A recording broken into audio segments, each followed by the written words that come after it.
Hello, everybody, and welcome back to another day of the Daily Grind. I'm your host, 30 and Still Gaming, and today's show we're going to be talking about Microsoft's massive layoffs that they're doing. But what I want to focus on is the gaming division itself with 343 Industries, Bethesda, and the Coalition. Now, Microsoft's upcoming 10,000 job cuts will include layoffs of Xbox, Halo Studio, 343 Industries, Starfield developer Bethesda, and the Gears of War Coalition. Now, Microsoft's pending job cuts reportedly will include layoffs of these three studios and maybe even more. Now, in a memo from the company, it said that 10,000 layoffs, which amount in less than 5% of the total company's total workforce, is more than 220,000, will take place beginning on today or yesterday, January 18th, through the end of the third quarter of the fiscal year of 2023. Now, according to the New York Times, Microsoft hired more than 75,000 people since 2017 to help meet the demand for the growing interest of online services and cloud computing due to the onset of the pandemic.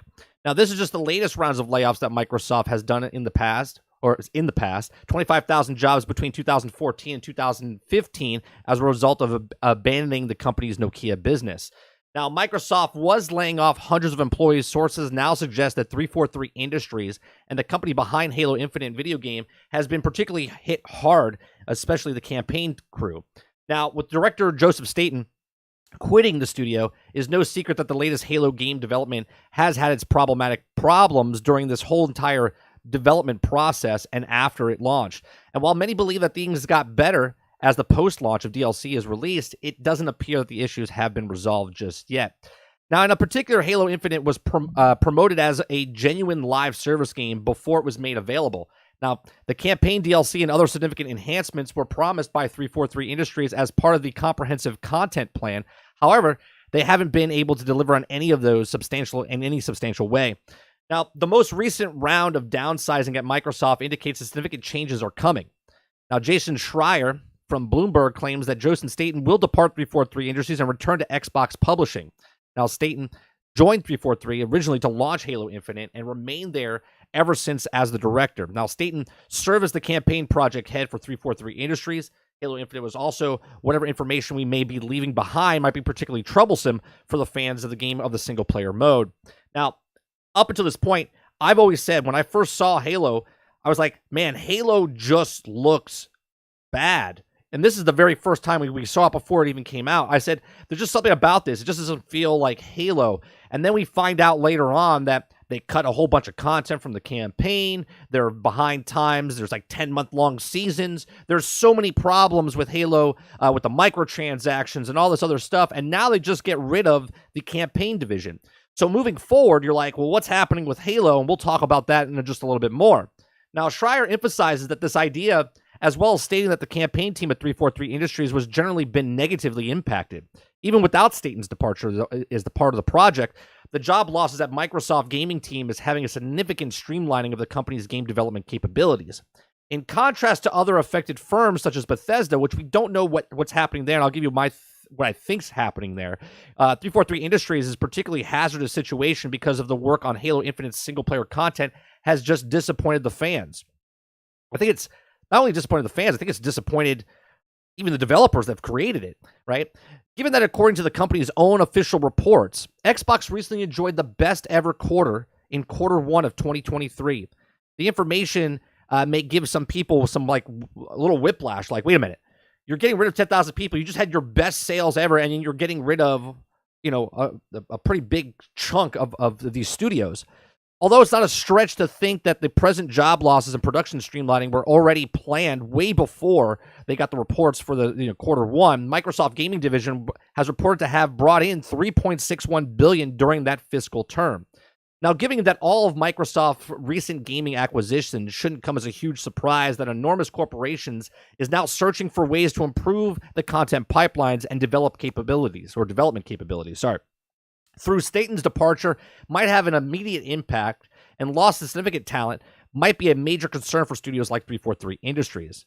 Now, let's talk about the impact of the layoffs they had on Microsoft, right? This will surely cast a shadow over next week's developer showcase, right? Xbox, the developer direct live stream planned for next week on January 25th, right? So what do you think the impact could be on Halo Infinite going forward? on Gears of War going forward, and also Bethesda, Starfield. Okay, as these 10,000 layoffs approach, it's impossible to ignore Microsoft's impending $69 billion acquisition of Activision Blizzard. In fact, Microsoft's getting rid of 10,000 people. Now, obviously, they're not all, there's behind the scenes, there's HR, there's developers, everyone across the board. But they're buying out Activision, which has 9,800 people. Do you see a coincidence here?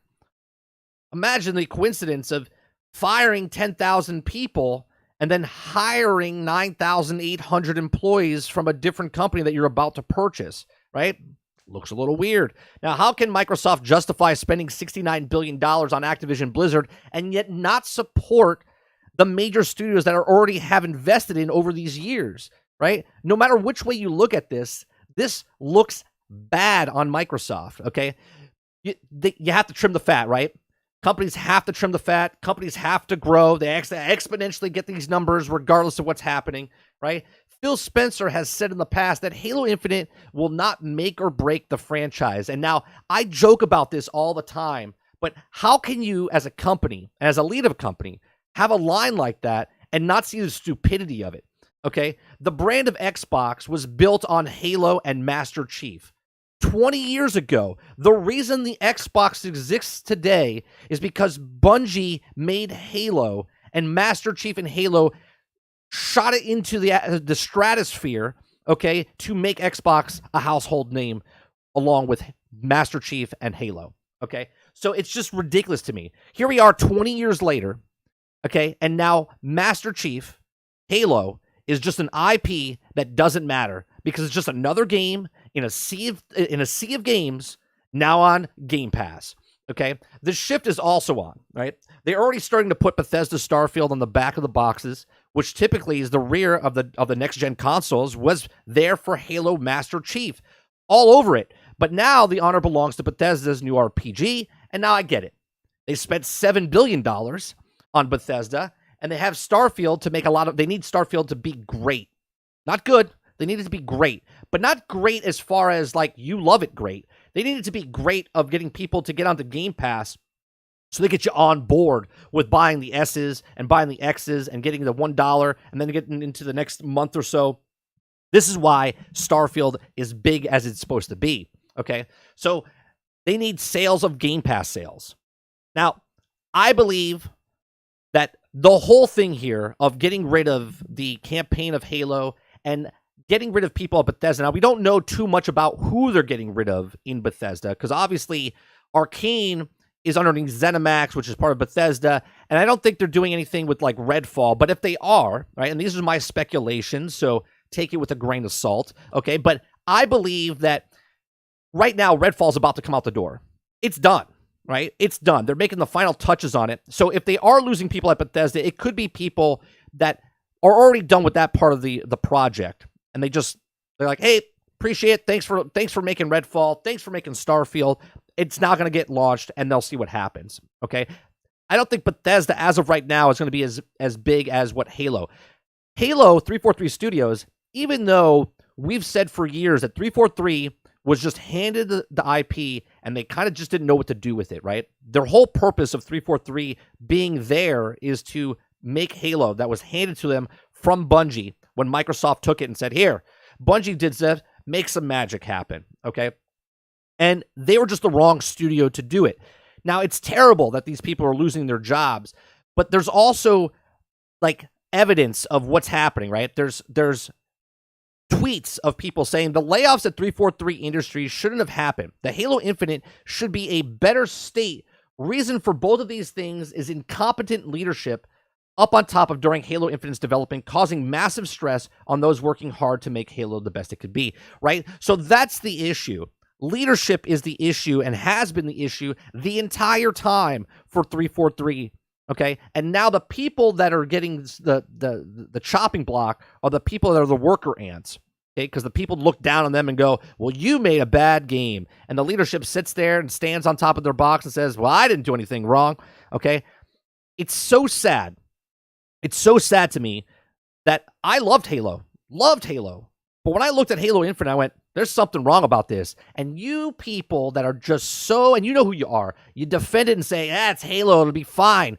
No, it won't be fine. It doesn't look like Halo. It doesn't feel like Halo. It's just Halo as a shell of the name of Halo, okay? Even the own company doesn't care about the franchise or the IP because they said it's not going to make or break the franchise. Game Pass is, I'm leaning more towards this as Game Pass is the problem for the industry, okay? And I know this is going to get a lot of pushback by people in my chat and people on the video that watches after the fact, but we can't see the forest through the trees, and Game Pass is literally killing the industry because they have to do quick turnaround times. They're hiring people that are contract workers. They have to turn around in 18 months. They're trying to get these first-party titles up and running on these things, and they don't care if the game is broke or buggy or unfinished at all. They just want to get it on Game Pass. Well, once it's on Game Pass, it doesn't really matter now if the campaign still continues with it, right? Because they have the multiplayer. There's talks about the BR. There's talks about whatever else they want to talk about, changing engines and whatnot. That is the problem, okay? They're just like, yeah, it's good enough. Let's put it out there, okay? It's good enough. We'll see what happens. Let's fake it till we make it, okay? Starfield, the reason I think there's 1,000 planets in the game is because it's gone Game Pass. It doesn't have 1,000 planets for you to explore and to whatever else. It's got 1,000 planets, so you spend a crap ton of time, and it makes the game seem more valuable, seems bigger than it is, okay? Because we've seen what happened with No Man's Sky when it first came out. Everyone loves No Man's Sky now, 6 years later, because there's tons of stuff to do. But nobody, very small fraction of people loved No Man's Sky when it first came out because there was nothing to do, right? The procedurally generated people in the game or the animals in the game were like derpy, okay? There was nothing to do on the planets. It was empty, long vasts of nothingness, okay? Starfield could be that game when it first comes out. Now, obviously, Bethesda's known for their rich story environments and RPG elements, and that will keep you hooked long enough where if you're paying or playing on Game Pass, that's $10, that's $15 every month. Oh, I'm playing. I got 50 hours in it. Come back next month. That's another $15. Now you're at $30. So on and so forth. And that's why Starfield is what it is. Now, what does this mean as far as, is it going to get delayed? Is Bethesda in hurt of terms of getting delayed more of this? I don't think this has anything to do with the delay or anything. I think the delay of Starfield has to do with the acquisition of Activision, particularly because they don't want to show that, hey, we paid $7 billion for this company that we said it wasn't going to be exclusive is now going to be exclusive during a trial that says, hey, we're afraid that you're going to make Call of Duty and all the Blizzard games exclusive. And they're like, no, we're not going to do that. Oh, here's Bethesda's Starfield. Only on Xbox. Only on Microsoft, right? So I think that's the reason they might not shoot it out right away until what's going on. But let me give it to you guys out in chat and out in the world after the fact, right? Leave a comment down below. What do you think is going to happen with Halo? Do you think they're going to continue Halo as is, like nothing's happening? They're just be like, it'll be fine. We'll just reboot it, or we'll just continue doing the bare minimum to keep it on Game Pass. Let me know in the comment section down below. Let me know in live chat. Please make sure you share, like, and subscribe if you like what we do here. And now, let's get to the live chat. What's going on, chat? Lots of stuff going on, man. And I feel bad.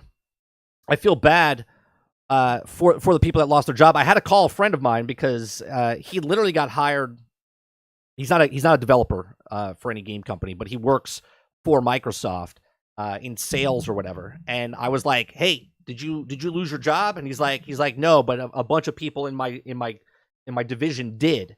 So it's sad to see, right?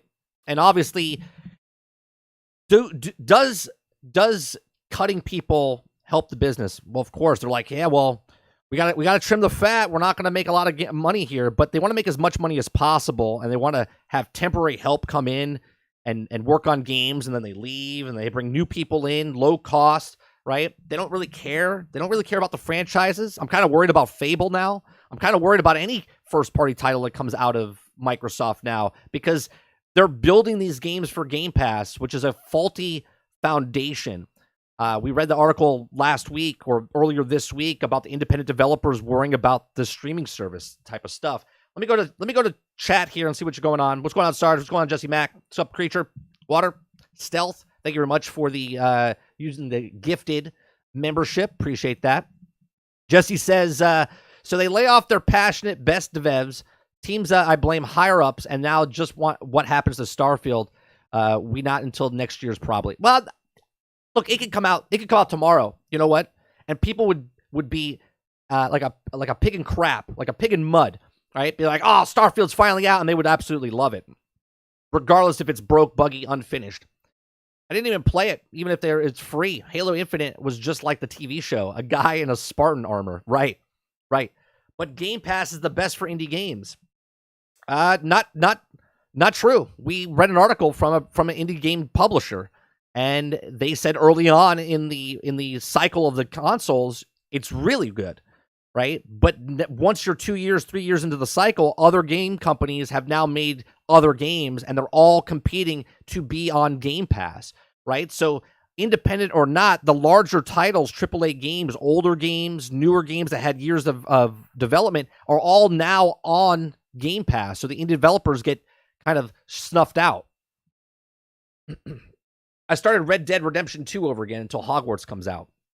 My God, Stealth. That's a taking, huh? I'm playing Lost Ark until Hogwarts drops. I got my character up to 1410. I stopped. I haven't played in about 9 months. I haven't turned it on. I think Halo Infinite just dropped the game for F's sake. Yeah, they rushed it out the door. We saw what it was. You know, when they showed it originally, it was supposed to launch in 3 months after that. Instead, it got delayed for a year and 3 months, and it came out, and it was still broken, buggy, and missing features.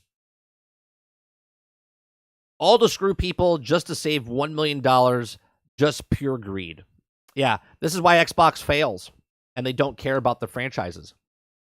Yeah, you think, right? You think, and you look at this as a consumer of Microsoft, right? And what do you do as a consumer?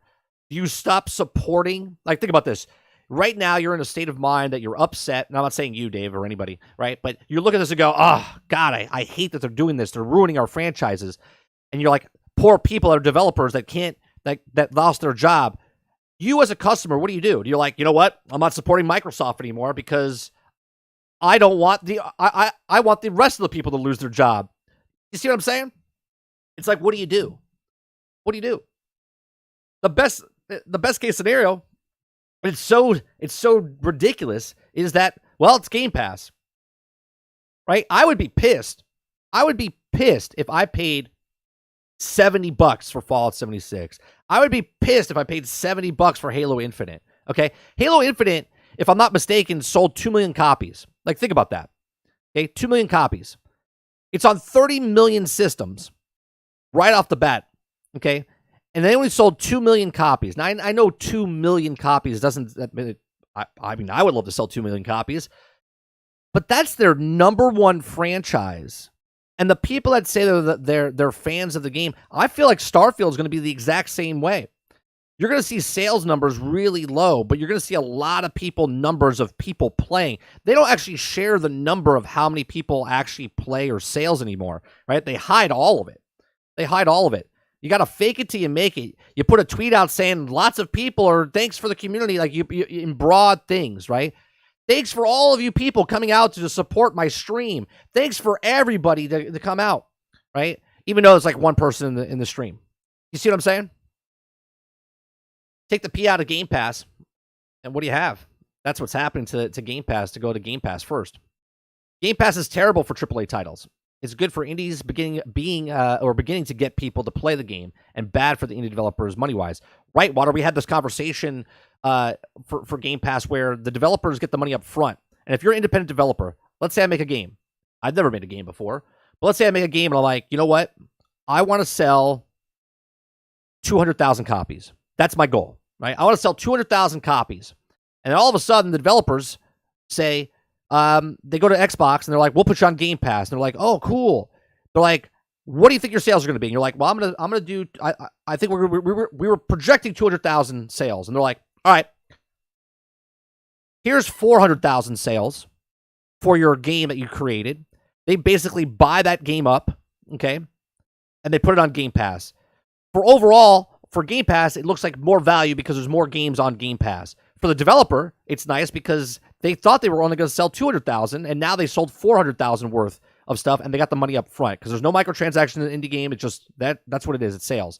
They signed a contract. The contract says maybe 6 months, 8 months, 12 months, whatever. Or Microsoft, you can just have it, right? They paid for it, and now that indie developer goes on to make their next game. Okay.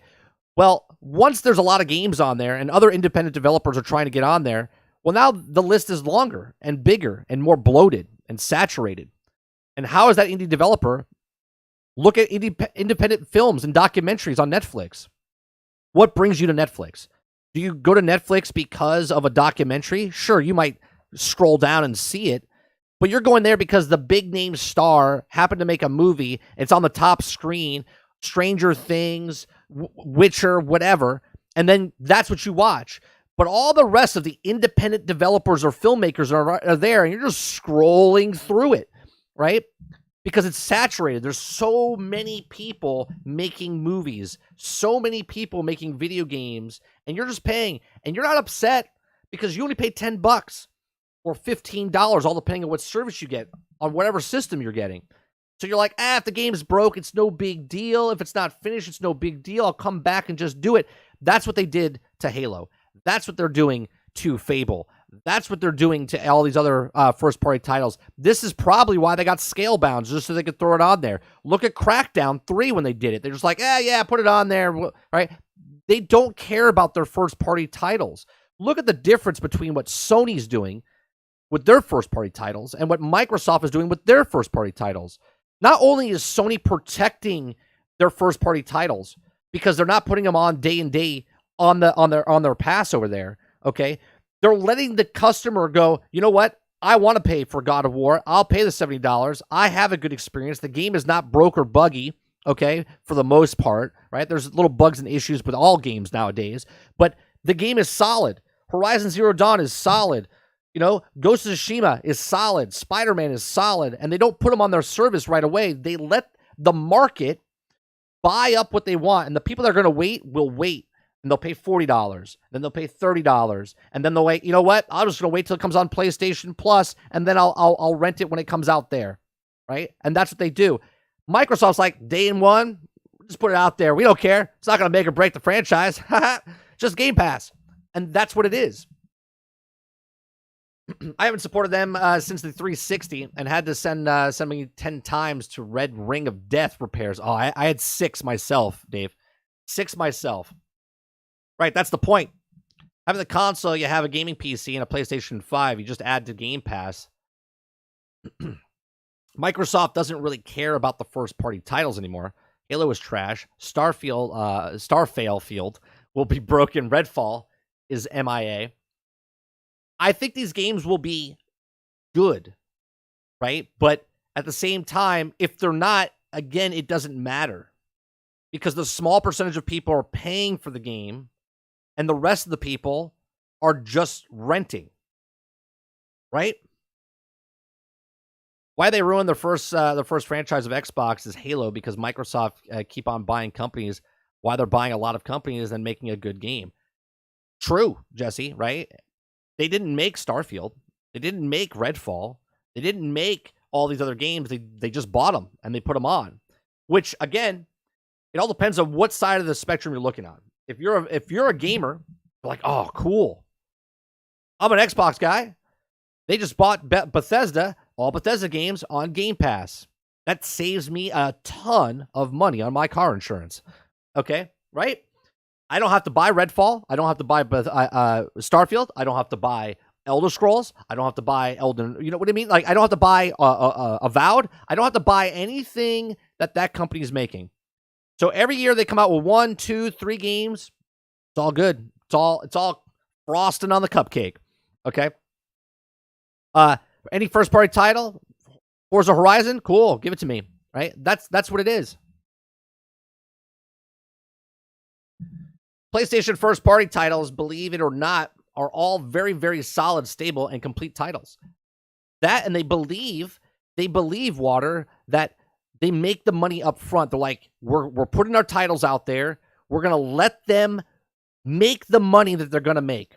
Make the money that you're going to make. And then 3, 4, 5 months down the road, they're like, you know what? Let's put it on sale. And they drop the price for like a week or two. And they drop God of War from $70 to $55. And then people are like, oh, $55. And then they buy it. And then they go a couple months down the road. Well, it goes back up to regular price. A couple months down the road, they drop it again. Here comes the holiday. Get it for $40. Game of the Year edition. There you go. You get it for $25. And you're like, oh man, what a deal. And then 1 year later, they go, by the way, it's on PlayStation Plus. And if you've never played it before, it's a beautiful chance. Xbox, Starfield comes out on Game Pass day one. Why? If you have an Xbox, right? And someone had a conversation with me the other day in a comment section, I said jokingly, Matasbo said, I'm going to wait for reviews. And I said, why wait for reviews? It's on Game Pass, right? Meaning if you don't have Game Pass, for $1, for your first time getting Game Pass, you can literally get a month or 2 or 3 months for $1. Okay? So why wait for reviews when you could just pay $1 and then play the game yourself and try it out? Right? And someone said, well, we still wanted people to get physical copies. What percentage of people are getting physical copies? Okay? Obviously, if Halo Infinite had physical copies and only sold 2 million copies, right? That's not a lot in the grand scheme of 30 million people having Game Pass. Right? Yep, the latest Ratchet and Clank is a great example. A game was like $70 forever, and then the Reflect dropped to 30. Right? Make that money. Keep it going. What's going on, Chief? Right? Keep it going. Keep it. Well, make 70, make 60, make 50, make 40, make 30. Put it on your streaming service. The people that don't have the streaming service, buy it for a cheaper price. People that have the streaming service and already bought the game, right, might play it again because they might have sold their copy, but if it's on digital format, then they can't, obviously. You know what I mean? Why are they sacrificing IPs for growing Game Pass? Because I think, Sarge, we have goldfish brains, right? So we really don't care if Starfield comes out and you've been waiting 7 years for Starfield. Majority of the player base is going to play Starfield. They might play it for 5 hours. They might play it for 70 hours. And once they're done, they're going to move on. And what's next? Right? What's next? Right now, you can turn on Game Pass and you just scroll down and you're like, what do I want to play? I'll try it. Boom. Pop it up. Put it on. You're like, it's not for me. Delete. Go down the next one. And that's it. It's just the value. I'm paying $10. There's 100 games. Okay. It's what is that? A penny? Right? You know what I mean? It's like 25 cents. So there's no reason to attach yourself to a game. The people that bought Battlefield 2042 for $120 to play, and all they had to do was wait, right? It's on EA Plus or EA Play, whatever the hell their service is called, and now it's on Game Pass for the last month and a half. Okay, there's no reason, especially now. It's just like I'm moving my arm. I'm not even telling my arm what to do. It just moves, right? A game's announced by Xbox, and you're like, it's on Game Pass, right? There's no doubt in your mind that you're not gonna try it because it's on Game Pass. You're not going to go out and buy that game, right? If I have Game Pass, I pay for Game Pass. Why am I going to go out and buy Atomic Heart? Why am I going to try Wild? What is it called? Wild? Is it Wild Heart? Right? Why am I going to go buy Monster Hunter when it's on Game Pass? Why would I spend those things?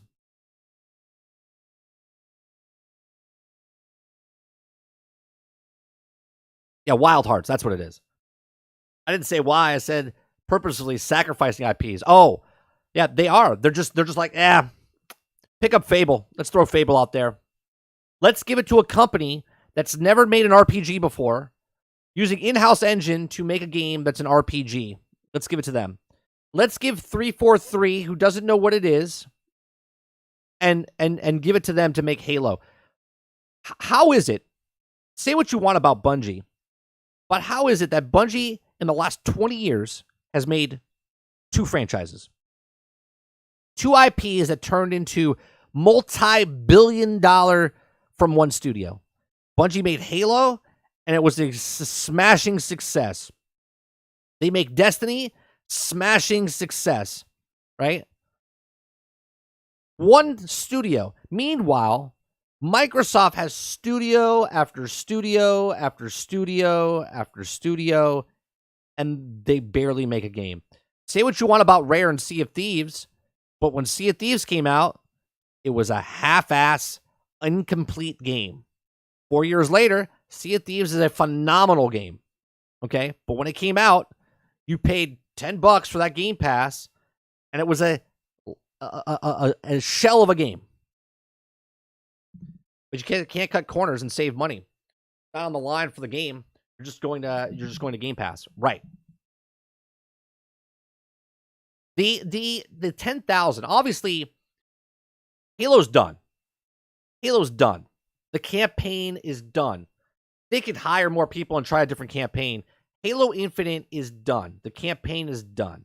They're not adding more DLC. They're not doing anything like that. And if they do, it'll just be another half-ass attempt to just saving grace to keep goodwill, right? But it's not going to be of the caliber of what Halo used to be from Bungie.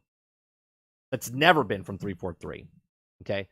The multiplayer, the bare minimum is what they're doing. Keep that multiplayer alive, throw in a battle royale, put in a season pass, put in some extra cosmetics. That's what's making them money. That campaign's not making them money, but the campaign that's out already, that's just another game that's on Game Pass. Bungie knows how to make gunplay feel good. That's why Halo and Destiny have succeeded. Well, I think more on that, Ford. I think Bungie has people that are passionate about the thing, and they don't release a game, right? Even Destiny, in the shape that it was in, I'm not saying it was perfect when it came out, but they turned around and made Destiny 1 after rebooting it halfway through in 18 months. 13 to 18 months they made Destiny 1, and then they built it up as they went. Now, think if they actually had time to actually work on it. But they don't need to, because once you put it out, if people love what it is, and you're making money off of that thing, you don't have to do anything anymore, because you're already making the money. Hence Cyberpunk, hence Fallout 76, hence Battlefield, right? All of these games, regardless of what they are, the public perception, they're all making money. All of it making money. I think more stuff will come out to Infinite. They said that it was going to be the hub for the future content. Future content of multiplayer, not campaign. They just got rid of basically everyone that was in the campaign. But at this point, I really don't care about it. Lightfall's looking more like D3 with the changes they're making. I was going to add that too. They really do have passion for their games, thankfully. Right. But that's it. If you look at independent developers, what makes an independent developer so nice is that you look at their game and you're like, man, look at the passion they put into this game, right? The Coalition, okay, was handed Gears of War series after, okay? 343 was handed the series after. What else was handed the series after? Playground Games was handed Fable after. Right? These are companies that didn't make the project because they were passionate about the project. They're making these games because that's what was given to them. There's a difference. Halo was created from in-house, the people that were passionate of making this Master Chief character and the world of Halo. Destiny was created within of the people in the studio where they made these characters and the story around it from the ground up, not handed it to them, right? So they're passionate about it. Where you look at these games, man. Now, Bethesda, they're handed it. They weren't handed Starfield. This is a passion project for Bethesda. Now, the problem with Bethesda is now they're underneath the Microsoft umbrella. And it could work out for them because of the business sense and the business model they have because of Game Pass. Now, if Bethesda wasn't bought by Microsoft, in my opinion, and they launched Starfield in the same state that Fallout 76 is, they'd be a laughing stock. But Game Pass saves them. Game Pass saves them because from Todd's mouth, to our ears, he said it doesn't matter how the game launches, it's how it finishes. Okay? If you think Starfield's coming out and it's going to be complete day one, you're mistaken, because that's not how it's supposed to be. There's a story there. You're going to play that story. Okay? And you might have think of it as like a chapter. Okay? There's no way in my mind that Starfield comes out and it's only a single-player game a year from now. Once it launches and 1 year after, in my opinion, they're going to add co-op to it. They're going to add some multiplayer aspect to it after the fact, because it makes so much sense that why would you put a single-player game on, like, there might be a separate mode. Like, you could play single-player, or you could play co-op. It's on Game Pass. They said also from Todd Howard's face, okay, that they were upset because once they put Skyrim out there, they couldn't connect with the players anymore, right? That was it. It was launched out, and this is why they launched it over and over and over, okay? They want that connection with the players. Hence why Fallout 76 was created. Fallout 76, to me, was a testing ground of what Bethesda wants to do with their games moving forward, their big franchises moving forward, okay? So does Starfield just be Starfield, and then they make a separate mode where you can become co-op? Because I'm telling you right now, 1,000 planets by yourself is numbing to my brain, okay? But 1,000 planets with one other person becomes a much more interesting game, where I could build a base with someone, go find someone's settlement out there and see what it is. It's different when it's AI and you explore it and you're like, oh, cool. Because once you find one settlement, and 2 and 3, you're like, all right, cool. But then you find the 4th, the 5th, the 10th, the 100th, and you're like, these are all NPCs. This is the same layout, same type of thing, okay? But soon as you come across someone on that 100th planet, you're like, what is this? And you walk up to it, and you're like, wow, this is different. And all of a sudden, the guy shows up, and you're like, oh, that is more interesting by far than playing with the NPCs on a bare planet. Why would Xbox never ask Bungie to make the other Halo? I think it's stupid that what if Bungie made Halo Infinite instead of half-ass a game? And they're great for Bungie, again, like the old days, because they screwed Bungie over. Microsoft had an exclusive deal with them, and they ripped that thing IP from them. And while they were under it, if you remember, in Halo, I think it was ODST, there was a thing called Destiny, and there was a poster inside the game. Okay? Well, they stopped making it. That was just an idea. Okay? Because they didn't want Microsoft to take their IP. That was the biggest thing about Bungie. They didn't like their deal, man. They wanted to keep the IP. They screwed them over, and this is the reason that they never went back to them. There's no way they could have went back to Bungie. Bungie was like, no, we don't ever want to work with you again. There's other shots here, right? So here, this is right. The layoffs of 343 shouldn't have happened. The Halo Infinite should be in a better state. The reason for both of these things is incompetent leadership up to during Halo's Infinite developers, causing massive stress in those working hard in Halo. Someone responds and says, don't forget the heavy reliance on contractors / vendors and the messed up systems, right? Though I know that there's more Microsoft, I would also have loved to stay on the team if I could and work on my way up. Still one of my favorite jobs. Like, there's passionate people that were employed here, and they had to leave. They didn't get fired. They had to leave.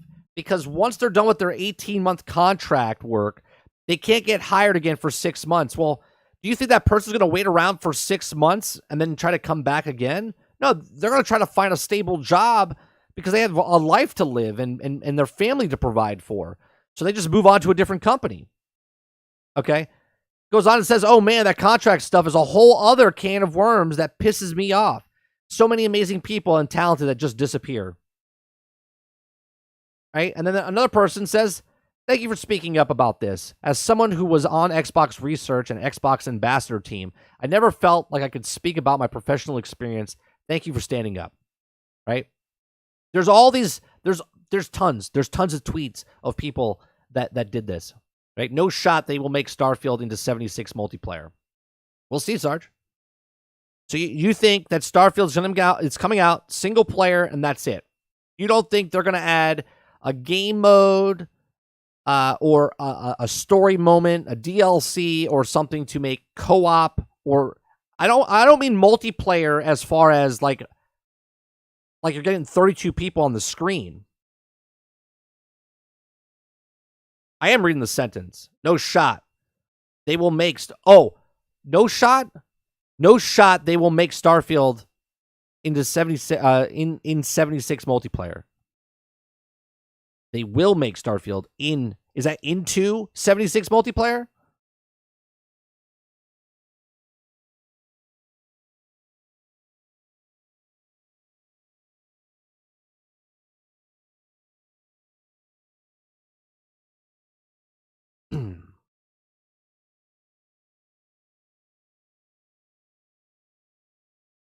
Well, it says no shot they will make Starfield in 76 multiplayer.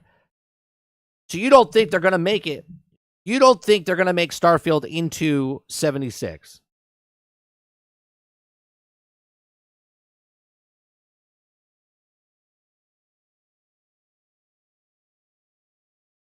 I'll stand on this ground. 100% they're going to make it co-op in some way, shape, or form down the line.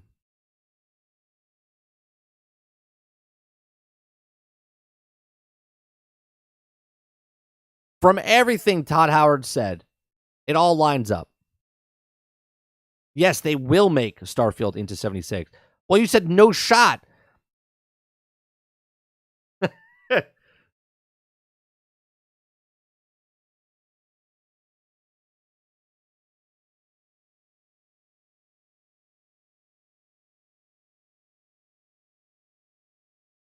100% they make it into that. 100%. I'll do this all day right here in chat. This right here.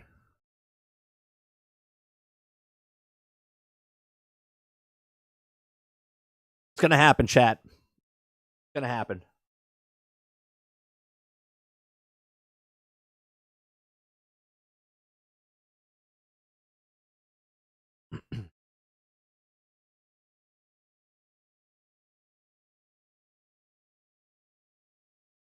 Buying more Transformer toys tomorrow. My wife is gonna be.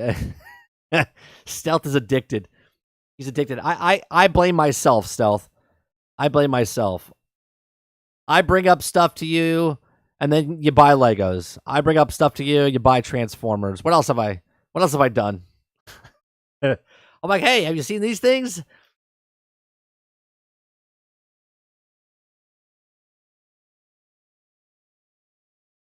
I live vicariously through Stealth.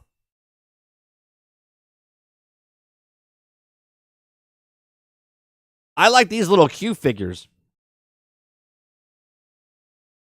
This one in particular, I really like. I love this. They're like lightweight.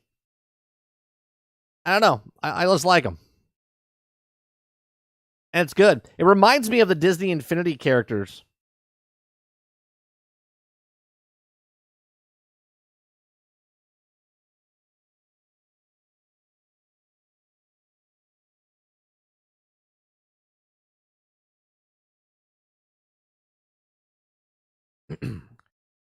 So what do you guys think? What do you guys think of Halo? Do you think Halo's done? Do you think Halo will continue on as the campaign? Do you think Starfield will be affected in any way, shape, or form by these layoffs? I don't think Bethesda is getting hit. Obviously, the report's not out yet. I don't have any insider information. I think the only way Starfield loses... I think the only way the Bethesda loses people is because Starfield is ready to ship. Ready to ship. And they'll just take those people and dump them off. They're like, hey, we appreciate you getting the game ready for launch. The game launches, and then they let them go. What's going on, Travis? I'm doing well. Doing well.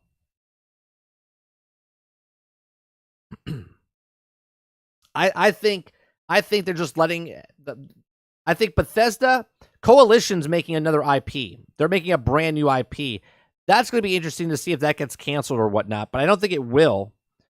But again, I think if it's a new IP, all depending on what stage it's in, that's when it all depends on what stage it's in that they let those people go. I sure hope so that way that Sony can save Bethesda from a group that never should have been in gaming, period. Well, you think Bethesda's going to get saved by Sony? What do you think? They're going to sell? Do you think Microsoft's going to sell off Bethesda? That's not happening. That's not happening in any way, shape, or form.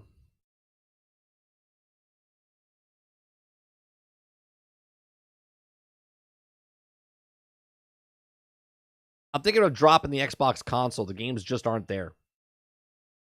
I mean, third-party games are there. They're on all systems, right? I think Microsoft goes bankrupt, so yeah. You're dreaming, Travis. They're a $1 trillion company. They could float the bill for the longest time. What computer do you have? What's your operating system? Right? What's your operating system? Windows what? How difficult could it be to make Starfield co-op? I mean, I'm not a developer, Joe Dark, but I don't think it would be difficult at all, considering they already have the technology where they could. They did it for Fallout 76. The netcode was terrible when Fallout 76 came out, but you would hope after 4 years they would have learned their lesson. That if they did make it co-op in some way, shape, or form, they would understand the netcode this time around. No quality games compared to PlayStation. Sure. But if you look back at it, remember they were struggling with the last console, Xbox One, when it came out. They were still struggling with first-party titles. They've struggled with first-party titles the entire time.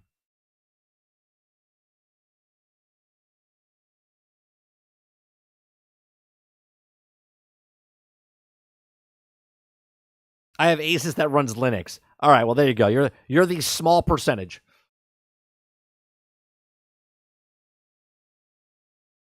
Microsoft is literally everywhere. They're never going to go bankrupt.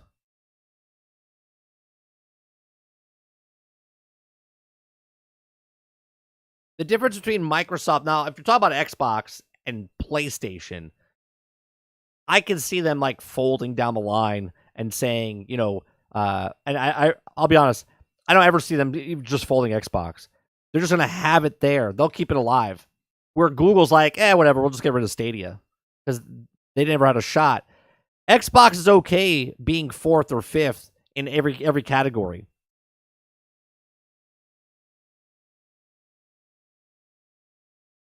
Third-party games are sometimes there. Too many companies are putting games on PC and the other consoles, but not Xbox. I think a lot of reasons that people don't want to be on Xbox is because of the business sense, right? And you can see why. Xbox, Microsoft's placeholder. Yeah, I mean, you know what I'm saying? There's no way that they lose it. They just want to stay in. They just want to stay in. Bare minimum, and they make. Think about Game Pass, Travis. They're doing nothing. They do absolutely nothing, and every month they collect $300 million. Okay? $300 million a month from Game Pass.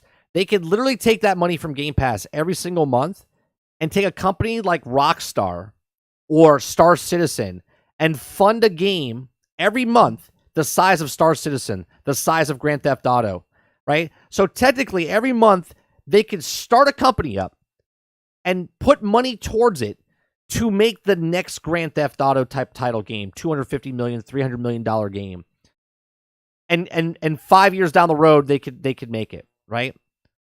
That's how much money they're making from Game Pass. But why do that when they can throw $30 million at someone or $50 million at someone and then get their game that's been worked on for 1.5 to 2 years and put that on Game Pass instead?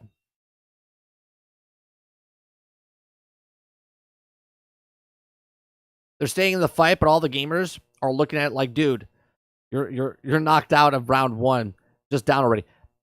No, and I think the way you're looking at it is you're looking at it as an older gamer, right? You're looking at it as an older gamer saying, yeah, I'm tired of what Microsoft is doing. I'm going to play the gaming console, or I'm just going to go to PC. There's other options for you.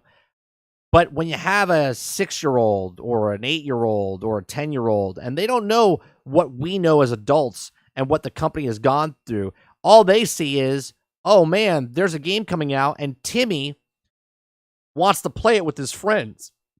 And come on, Dad. Come on, Mom. I really, really, really, really want. And you're like, well, I really can't afford a PlayStation for $500.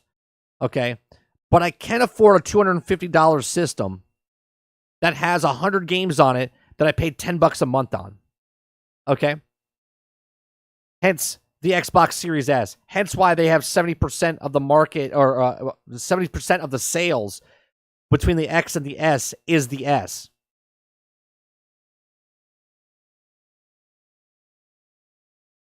I hope their deal flops for Activision and Sony buys them instead. That would never happen, though, Stealth. If the deal doesn't go through with Microsoft, then it's not going to go through with Sony. Why would... The whole reason is that Sony doesn't want them to get it because they'll be more competitive in the market. Google doesn't want them to get it because they'll be more competitive in the mobile market, right? NVIDIA is just putting their name out there because they're like, well, we're going to get knocked down one peg as well, right? We were talking last night, Creature brought up Steam. He's like, Steam will probably chime in as well because then they'll start taking the market because if all these games are on the Steam store right now, but then Microsoft gets them their PC market up, well then all those games go to their marketplace, which is the Microsoft store is a terrible, terrible system. Okay. But there's things like that in play that everybody wants. If Activision doesn't get bought out by Microsoft, it's not going to get bought out by any of the other companies. It's the exact same problem.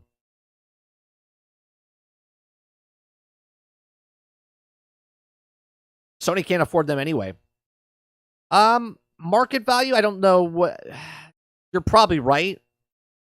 But they could potentially purchase segments of it, right? There's talks of Creature brought it up to yesterday. He's like, what about they do like a fire sale and start breaking off the company, right? Breaking off the company and then selling pieces. I can't see that because if they're complaining that if they buy Call of Duty, then they're the number one in first person shooters, or if they buy Candy Crush, then they're number one in the mobile market because of the Candy Crush, and automatically they buy in as the number one.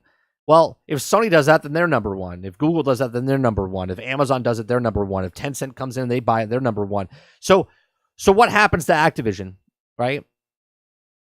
What happens? Gaming systems are for games. If you don't have anything good on them, then just a $250 paperweight. Sure, but again, there's always brand new gamers coming up the ranks. That their first game that you might look at as crap, and they look at it and go, I love that Sonic Frontiers, man. I love Sonic. He's so cool. And they buy the game. Sony doesn't have the money. Plus, all they want to happen is Activision Blizzard get piecemealed so they could try to buy COD, and Microsoft only wants King and Blizzard anyway. Right. I don't think, Tony, that if it does get piecemealed, there's no way Sony gets to buy COD. No way. They would literally be what they said that Microsoft was going to do, they would do by making it exclusive only on PlayStation, right? They would 100% do that.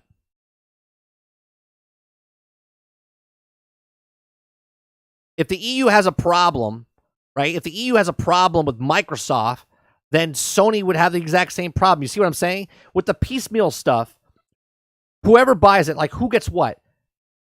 You have to find a person to buy it now, right? Sony can't buy anything from Activision because it would be an advantage. If this person buys it, it would be an advantage. So who's going to buy them? Embracer Group? Who's going to buy them? Tencent? NetEase? Who's buying them?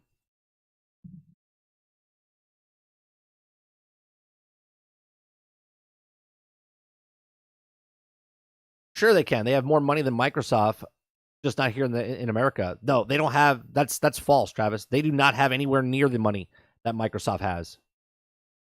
Not anywhere near it.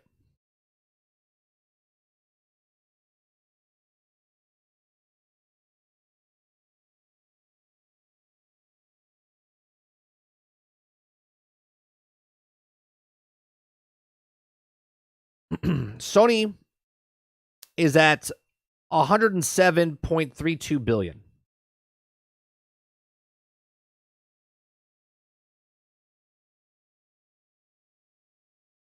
Microsoft's at 1.7 trillion. There's a lot of billions in that trillion. Not even close.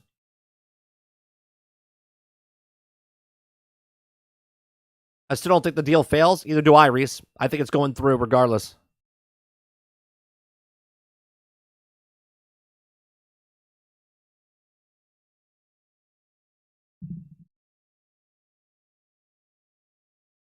Right? Microsoft is just playing with monopoly money. Yeah. It's ridiculous.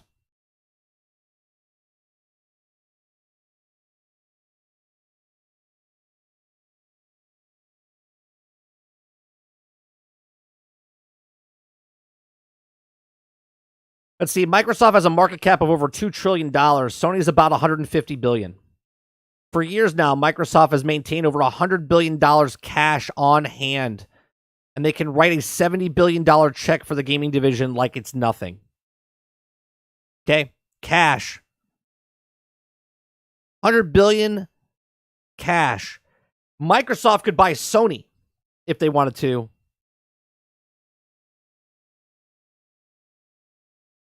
Was that T with a trillion? That's correct. That's T with a trillion. 2 trillion. Just shy of 2 trillion.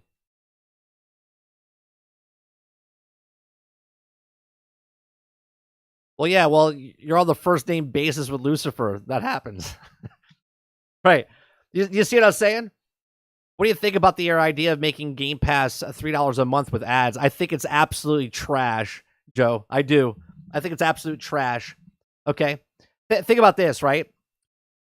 If Microsoft does this with Game Pass, you know Sony's doing it, right? Because Sony just did a patent where commercials play and you scream at your television set to stop the ad from playing. So if there was a McDonald's commercial on the thing, then you would say, McDonald's, to stop the actual commercial from playing. So you better believe that if Game Pass gets that $3 a month with ads, that Sony is doing the exact same thing, and now you're going to be screaming at your PlayStation to not see an ad when you're on PlayStation. It's going to be absolute trash, man.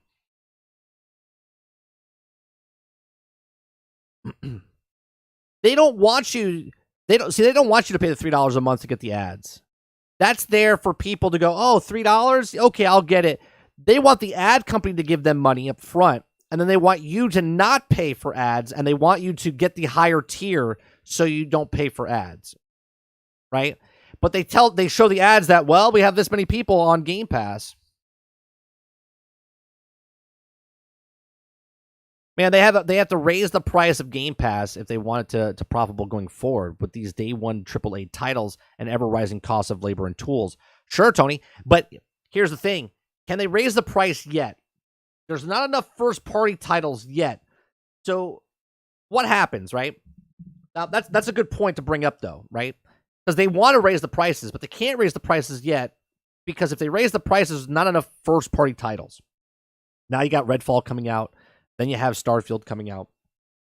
Then you have Avowed coming out. Then they have 48 titles, right? They have The Fable coming out down the road. They have Forza Motorsports. They have Minecraft Legends. They have a bunch of first-party titles coming out. And once those are all out and in circulation, that's when Game Pass goes, oh, by the way, whoop, and they raise the price from 10 to 15 to 15, 20 now, right? The low end will be like 12 or 15. The high end would be 15 or 17 to 20.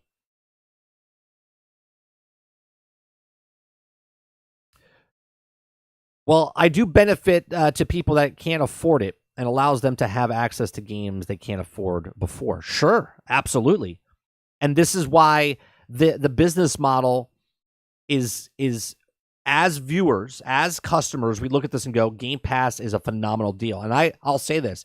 I'm against it, but at the same time, as a father, as a gamer, as a person that doesn't have income coming in all the time, when my son wants to play a game and then he doesn't like that game, I didn't spend $70 on it. I spent $10 or $15 on that.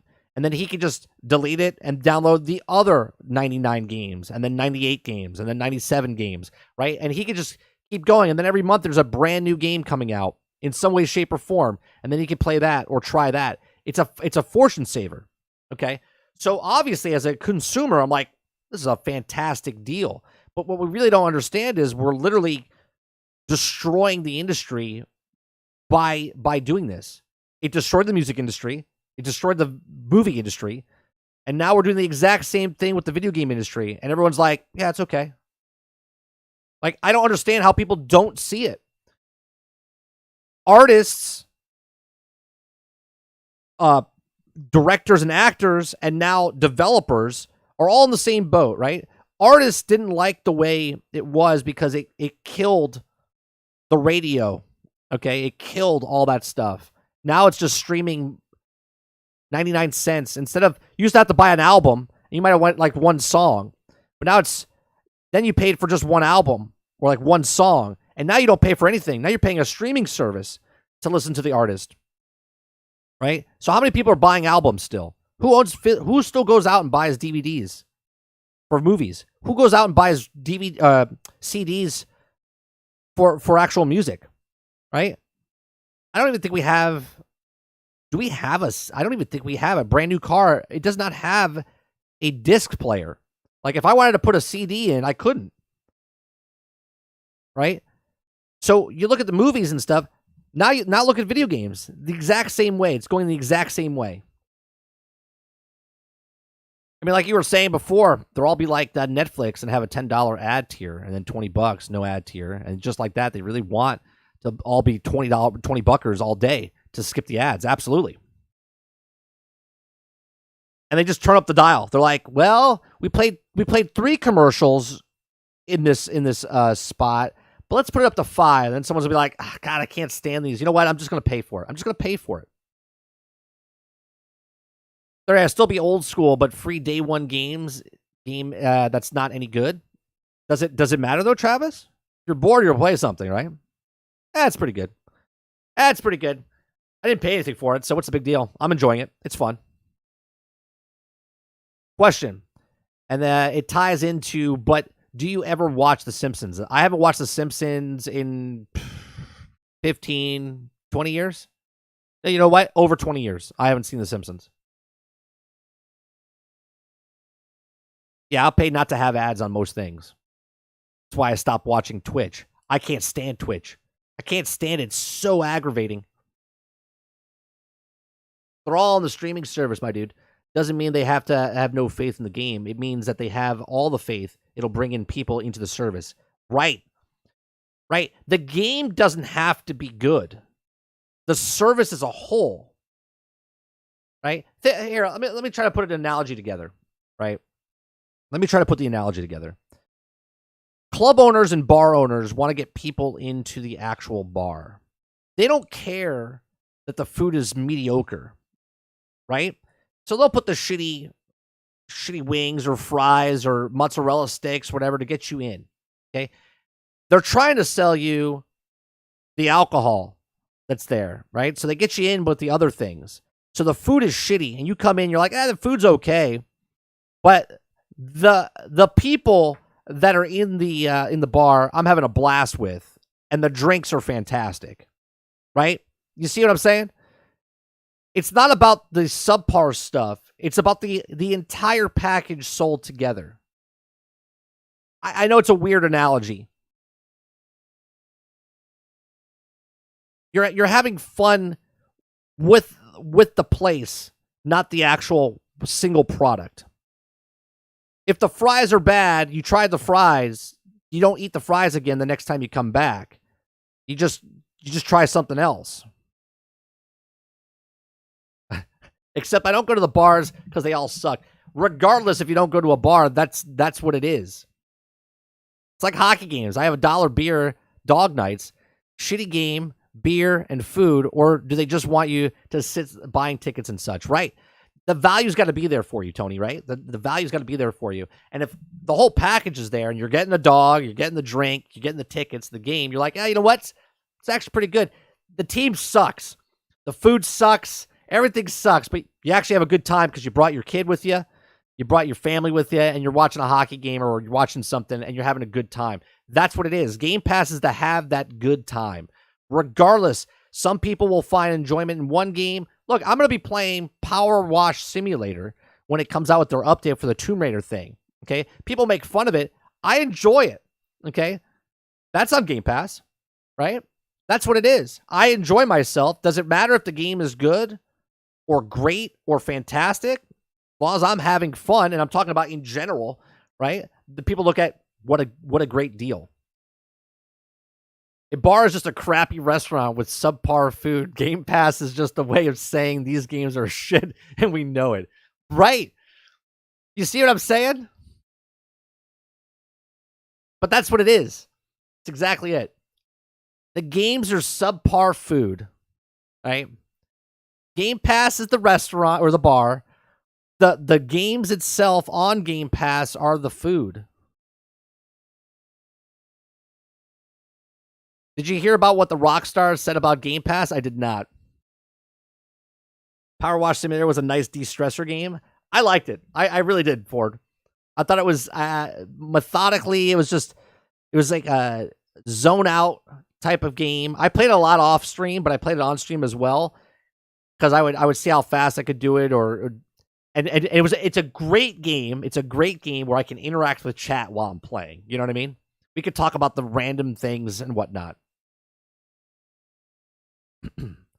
There's a lot of things. Make sure you guys hit that like button, right? If you're enjoying this conversation and whatnot, make sure you hit that like button. We're here live Monday through Thursday. Is today Thursday? We have a podcast tonight, don't we? We do. Generation X Gaming podcast tonight, 8 p.m. Eastern. Make sure you check that out tonight. Join me and Sarge, my real life brother. We talk about video games and topics from around the week, the top stories.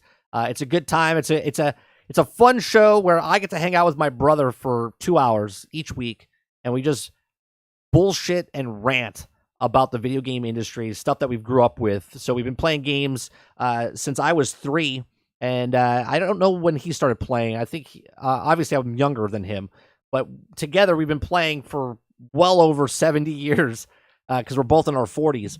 So we've 80 years, probably. So we've played a lot of games. So if you like a podcast, make sure you check that out tonight, 8 p.m. Eastern, right here on 30NSG. It happens to me last night. I thought it was Tuesday. Yeah, well, Martin Luther King Day threw it off for me because my son was off from school, so I considered that like Sunday. And then Tuesday was Monday, and Wednesday was Tuesday, and I thought today was Wednesday.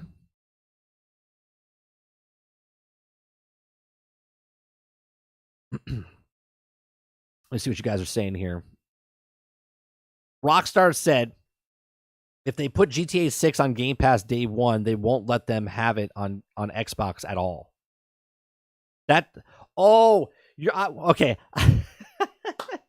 I thought you were talking about Rockstar, like a rock star. Like there's a rock star out there that was talking about Game Pass. I was like, okay, well, how's this? You're talking about Rockstar Games. Got it. I was like, holy Christ, I don't understand. So Rockstar Games said if they put it on day one, they wouldn't do it. That's interesting. And I agree with it 100%. I agree with it 100%. It would kill the sales. Grand Theft Auto 5 is one of the most best-selling games of all time. It sold like 127 million copies or whatever it was, right? If that's on Game Pass day one, that chops the legs off of that game 100%.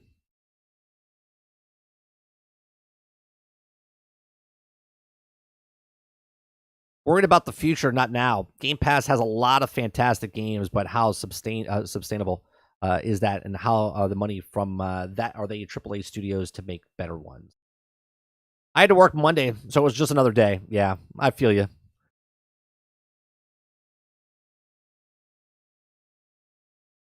Yeah, I thought Rockstar was you talking about like a Rockstar, like Gene Simmons. Did you hear what Gene Simmons, the Rockstar, said about Game Pass? No, what did Gene Simmons say?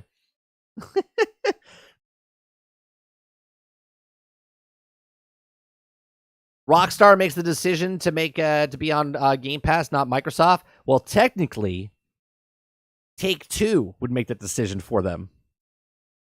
Rockstar is underneath Take-Two, right? So if Take-Two and Microsoft made a deal, then Rockstar would have to go by that, wouldn't they?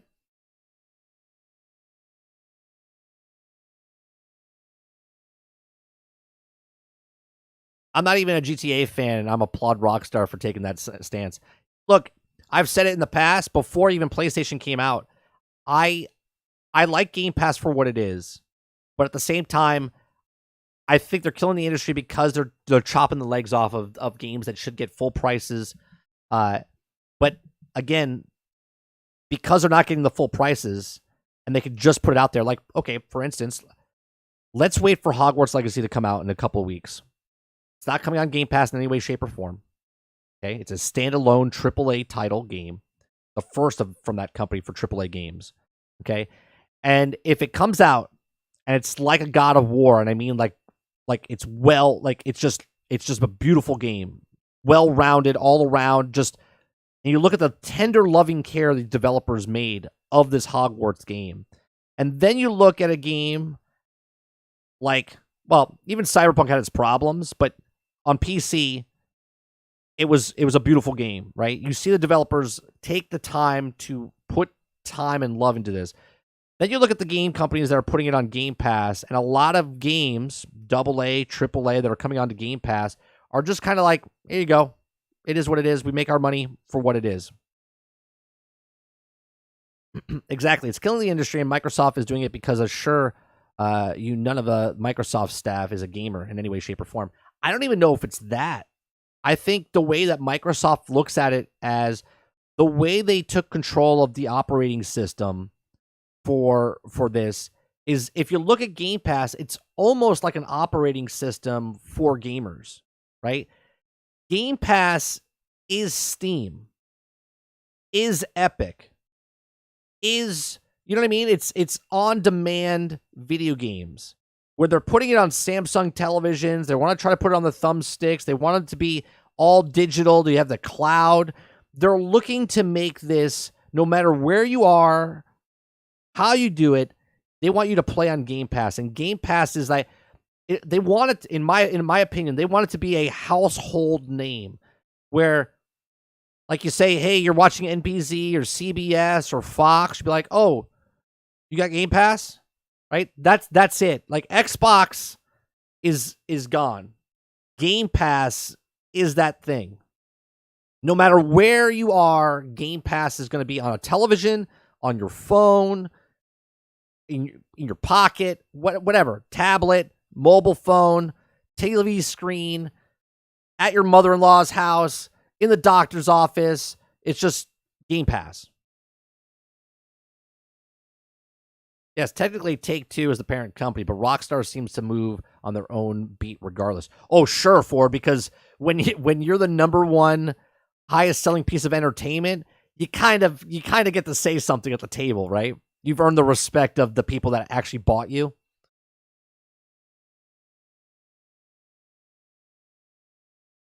It all depends, right? And then the expression goes, money talks, bullshit walks. So technically, if Take-Two was like, Microsoft is literally giving us or is giving us $10 billion to put GTA on Game Pass. You see what I'm saying? They could look at it and go, well, how many sales do we have to get to 10 billion? Do you know what I mean? Remember, Microsoft is worth, they could pay $100 billion in cash. I'm not saying they're going to do that, but they're like, hey, we'll give you $1 billion to put Grand Theft Auto on Game Pass. You're not for sale until you are. I mean, I applaud Microsoft only for trying to get the Game Pass to more people at more affordable costs, but I do agree that they're hurting the industry for doing it. And then again, Game Pass made what, $2 billion last year? Yeah, was it $2 billion? I thought it was more than that. I think it was. Let's see.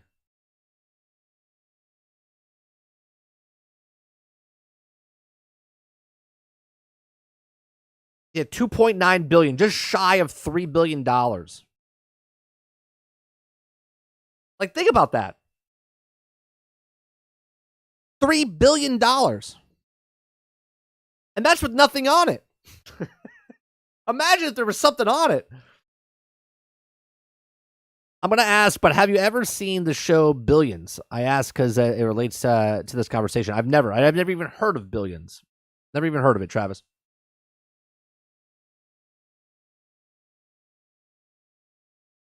Game Pass in 1 year made half of what they paid for Bethesda. Think about that.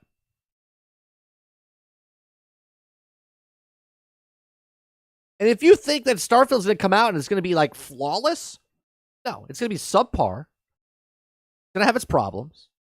Going to be beloved by so many people. I'm not giving crap to it. I'm just telling you how the landscape's going to be, right? It's going to come out and people are going to be blown away by it because it's beautiful looking. They'll be like, oh, it's the best sci-fi game I've ever played. The story's rich or whatever. They'll fall through the map, but they'll forget about it. They'll be like, it's okay. It's okay that it crashed. It's okay that there's nothing on this planet. There's 999 other planets to explore. It's okay that 900 planets are empty. They have plans for it. They'll move the goalpost. They'll always say something to make themselves feel better or justify what it is. And when it all comes down to it, if they didn't pay for it, they'll be like, well, it's okay if it was broke because it's on Game Pass. I didn't spend my hard-earned money on it, right? It just constantly moves. Will there be people that pay full price? Will there be people that pay the collector's edition whenever they announce the collector's edition? Okay, sure. Yeah. They'll get their space helmet and their oxygen mask and their watch and their space suit and their canvas bag and their space shuttle and whatever else. And they'll buy it and they'll play it. But at the end of the day, it's just going to be a game on Game Pass. That's what it is. No game is bigger than any other game. Game Pass is the market.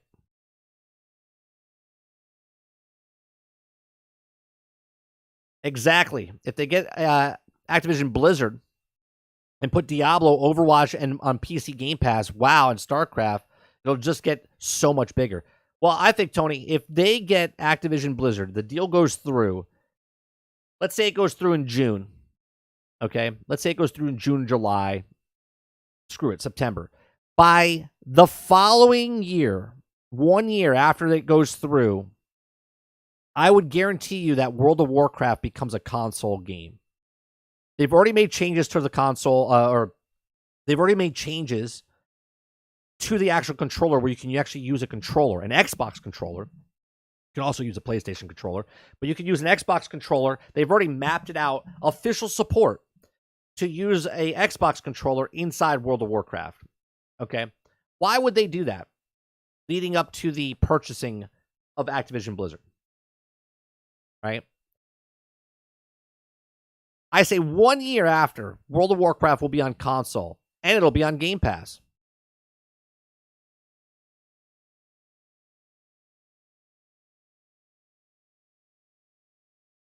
Right?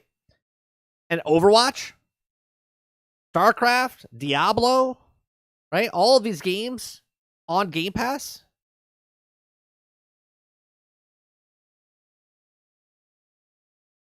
Paul Giamatti in one scene tells the underlining that you don't kill the behemoth by stabbing it in the heart.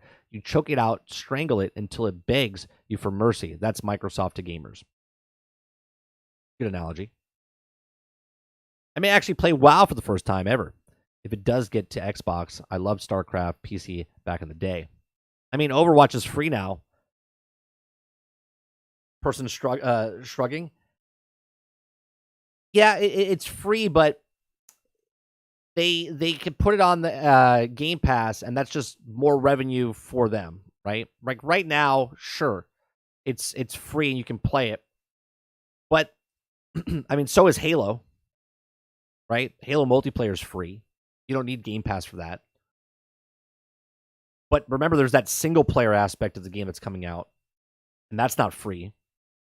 Overwatch 2's single player stuff's not going to be free. So, you want to play the single player campaign of Overwatch that they're creating? That would be on Game Pass.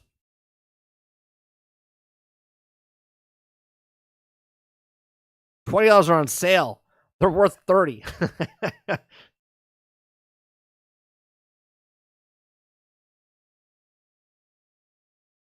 Right? It's not about the multiplayer aspect. The multiplayer keeps people there, right?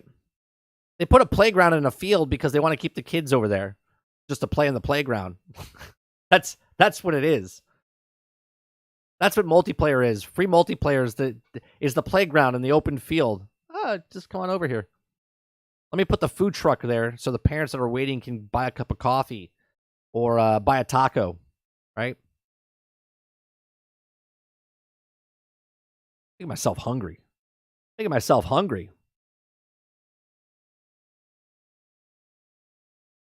If Diablo comes to Game Pass, that's huge. Yeah, they released the new season pass. It's like half the skins they showed for the new purchase are $80. My God. That's actually a great analogy. What, the park with the food truck there? I still hate Overwatch because it overshadows the vastly superior Battleborn. I miss Battleborn, man. Travis, I miss Battleborn. I like Battleborn. What was that? What was the guy's name? Something Mike. He was that army guy. What was his name? I can't think of it. But I love the leveling process. I love that it was every time you played it, it was different because you leveled up different things.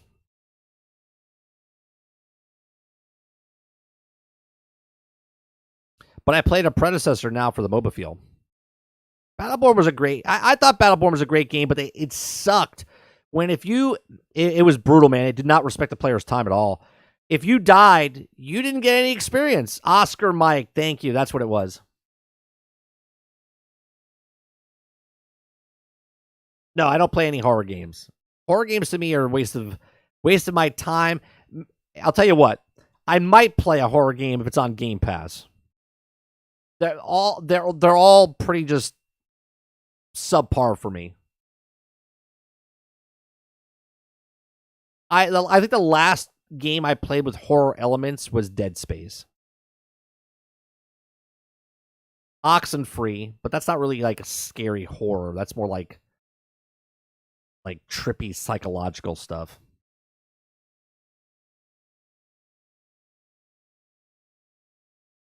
First person shooter? I mean, like what are you talking about? Like Doom or something? I mean, I don't understand. I have no driving factor to play a horror game. I don't.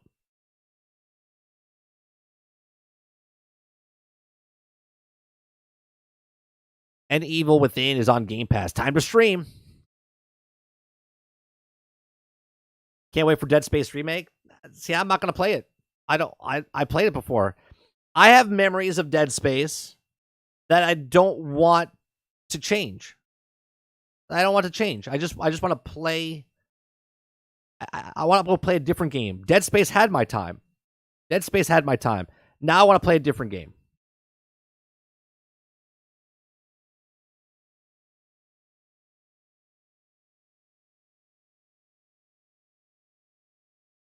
Like, I'm not gonna play Knights of the Old Republic when it comes out. The remake. I won't play it. I have my memories of Knights of the Old Republic, and that's where it'll stay. I didn't even go back and play Mass Effect, the Legendary Edition, whatever that came out recently. Mass Effect 2 is one of my favorite games of all time, and that's where it'll be.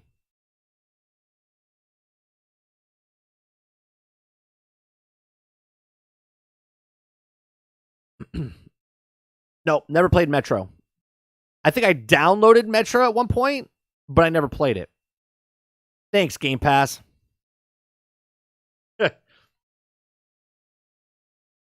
That's another reason. That's another perfect example.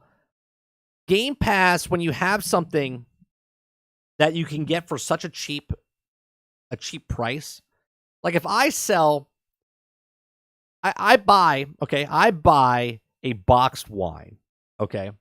And I take that boxed wine and I pour it in a glass and I say this glass is $1, okay? Someone takes a sip of that and goes, I don't really like that wine, okay? We're talking about the average normal person, not an aficionado of the taste buds and swirling the wine or not, right? And then I take that same box wine and I pour it into another glass and I charge $12 a glass. Someone comes over and goes, I'm going to buy that. I bet you I sell more of the $12 glass of wine than I sell the $1 glass of wine, because the perception of people is that if this is this cheap, what's wrong with it, right? And if it's on Game Pass, what's wrong with it, right? We already make jokes about this, right? We're like, well, this game's shitty. See you on Game Pass, right? That's what it is. Game Pass has become the bargain bin, right? Is the bargain bin. First day buy for me if they do similar to Final Fantasy VII Remake. For what? For Dead Space or Knights of the Old Republic, Water?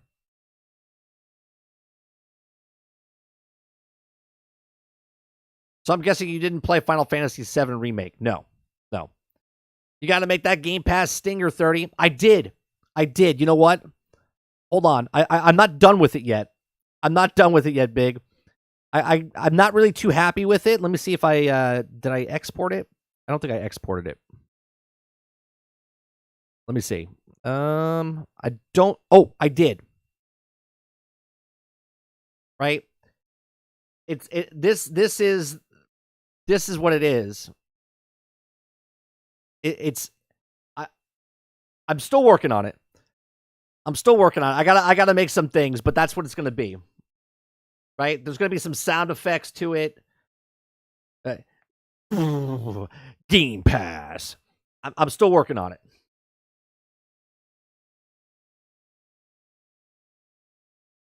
Agree, as someone who didn't like the original Final Fantasy remake was awesome.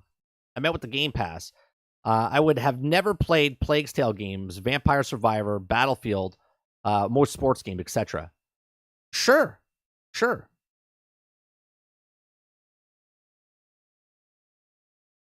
Vampire Survivors is an indie game, right? The Battlefield game, you have been real pissed if you paid $120. I know a lot of people that paid $120, but see, it's on Game Pass. You're like, why not? It's almost like when you're at a store and you're like, this movie is only it's renting for $1. I'll take it. Let's see what it says. Oh man, that was a bad movie, type of thing. I'm enjoying Battlefield 2042, but because I didn't pay $70 for it, I would be bitter if I paid $70 for it. KOTOR, not interested in Dead Space. I hope when KOTOR comes out, they do not change the original story.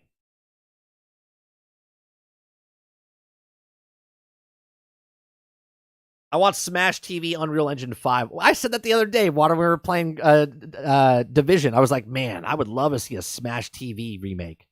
Right? That's a game that I would play remake of.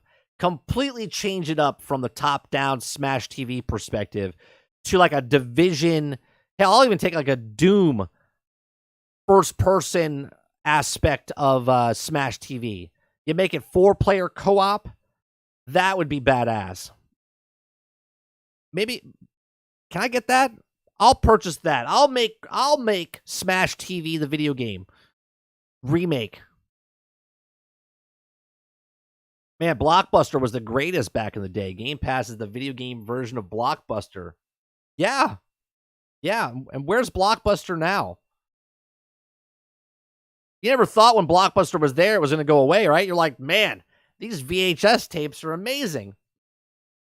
Can anything be better than VHS? Oh my God, Blu-ray. Can anything be better than Blu-ray? Here comes Redbox. Here comes Netflix. Can I put it on pre-order 30? Sure. Yeah, send it P.O. Box. Send the money to P.O. Box.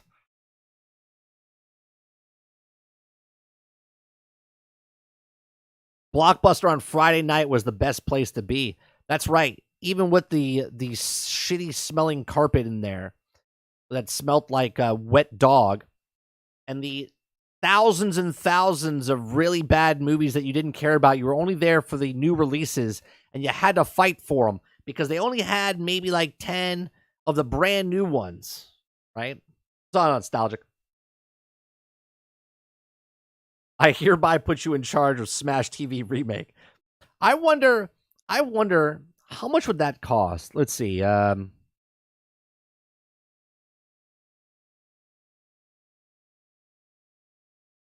Smash TV was created by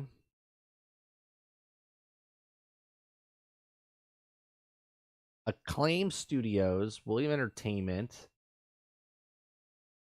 Publisher was Flying Edge, Acclaim Entertainment. So who owns the rights? Who owns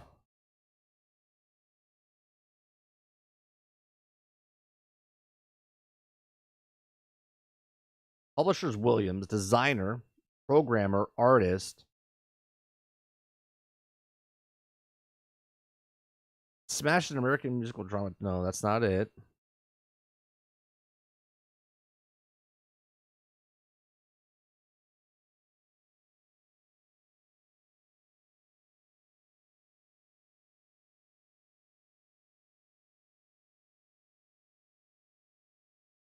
Here, someone's asking the same question. Does anybody know who currently owns the IP, the game's Smash TV?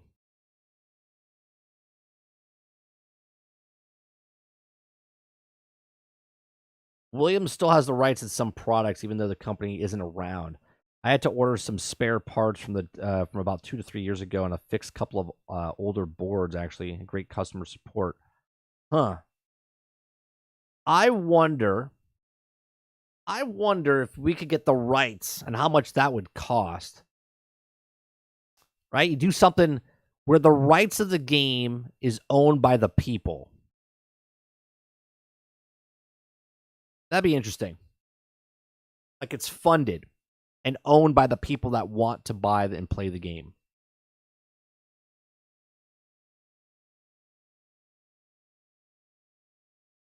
You got the people who got, oh man, Doom reboot was so amazing, and I play it as wasn't man. I'll keep my rage 2, thanks. Smash TV was originally done by Williams Midway, wasn't it? I don't know if it was Midway. Was it Midway?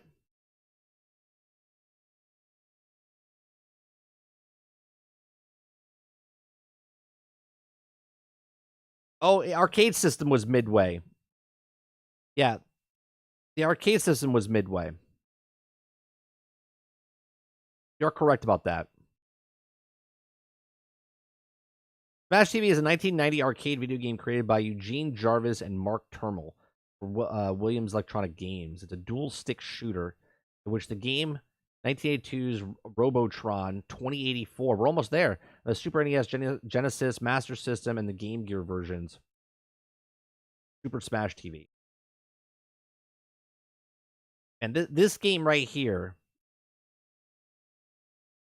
this game right here, I would love to play this game. More prizes. I love it. Right? This is fun. This is simplistic fun. This is like Vampire Survivor. Okay? This is a twin stick shooter. Vampire Survivor is basically what this is. This is just smaller and contained into rooms. So simplistic. You get power-ups, you change your weapons, you go up against different enemies. This was just fun stuff. This would be fantastic again if they did this again. The year is 1999. Television has adapted to its more violent nature of man. The most popular form of television remains the game show. One show in particular dominated the ratings. The show is Smash TV, the most violent game show of all time. 2 lucky contestants complete as cash prizes for an assortment of powerful weapons and sent into a closed arena. The action takes in front of the studio audience, and it's broadcasted live on satellite around the world. Be prepared, for the future is now. You are the next lucky contestant. This is some great stuff, man. Look at that. Look at those sexy pixels. Amazing. I don't remember watching the show in 1999. Hey, you never saw Running Man? Like, think about this, right? Would you do third person or would you do first person? And would you do it like Doom or would you do it like Division? Xenocrisis is similar to this game. It's on Game Pass. Yeah, but it's not Smash TV.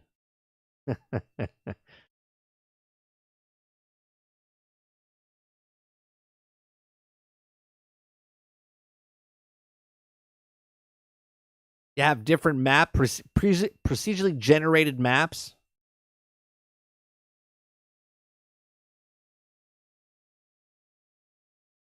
It'll never happen for one simple reason. You want to guess it?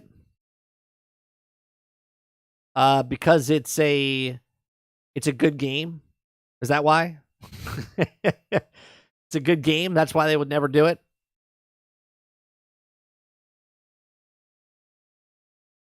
It's sad to see all these companies and fell into terrible states because of Xbox. I love Rare, but Xbox ruined it. Yeah.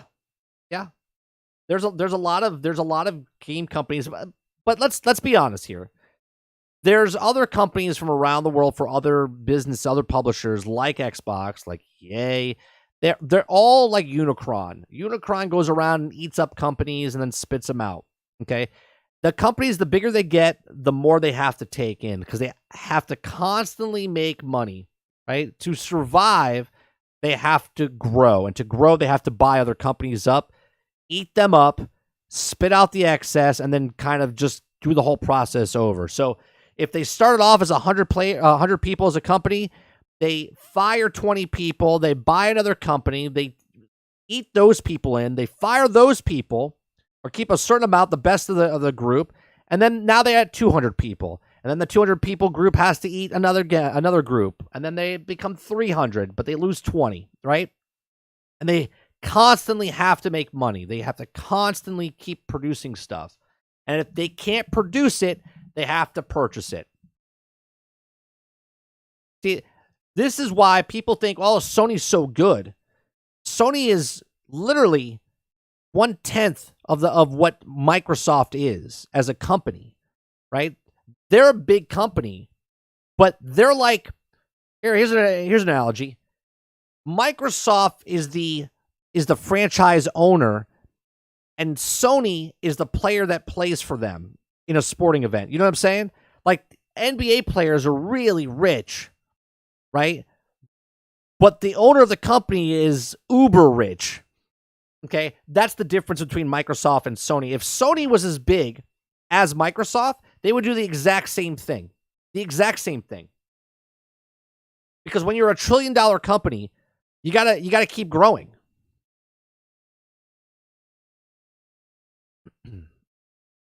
Liberals who say violence, oh no, we can't have that in games. Oh, I don't know if that. I think that's all out of proportion. There's violence everywhere.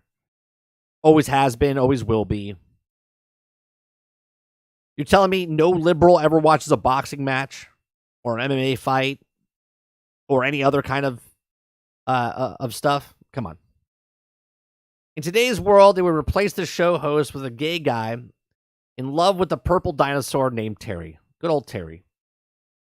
You know what other big IP title I want other than Transformers is the remake of either an X-Men arcade game with update graphics or a Teenage Mutant Turtle 4-player game using an awesome 3D engine.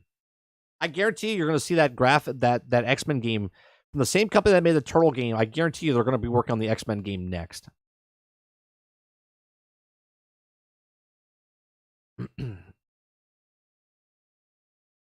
Yeah, the Teenage Mutant Turtles game is a fantastic game.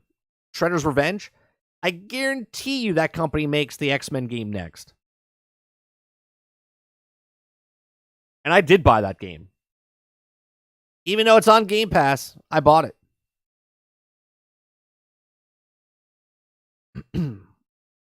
Because if they ever take it away from Game Pass, I wanted that game. I want to support the developers on that one.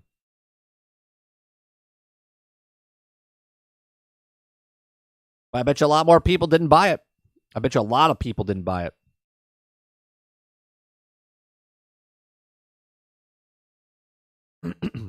That's the whole thing, right? If we bring it back to Game Pass, and I know people say that Game Pass is, people are still going to go out and buy games, but you got to admit that you're taking a AAA game and you're cutting its legs off and taking the sales away. Because if Starfield comes out, right? For instance, Hogwarts comes out. Let's say they sell 10 to 15 million copies. That's 10 to 15 million copies of the developer gets that money. 10 to 15 million. Where if Starfield sells 10 to 15 million, or they don't sell 10 to 15 million because 10 to 15 million people will play the game on Game Pass. You know what I mean? They're losing out on that sales, and they might only convert 1 million, 2 million, 3 million instead of all of the millions.